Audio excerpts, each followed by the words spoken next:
పద్దెనిమిది పడిమెట్ల పైకెక్కి గుడికేగు భక్తులకు ఎదురొచ్చే బంగారు స్వామి ఇరుముడులు స్పృశించి శుభమును దీవించి జన బృందముల చేరే జగమేరు స్వామి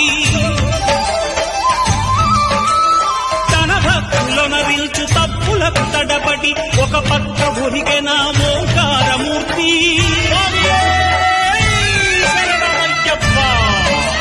స్వాములందరూ తనకు సాయము కాగా ధీమంతుడై లేచే ఆ కన్య స్వామి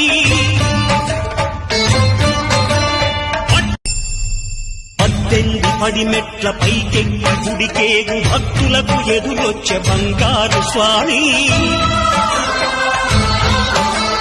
ఇరుముడులు స్పృశించి శుభమును దీవించి జన బృందముల చేరే జగమేరు స్వామి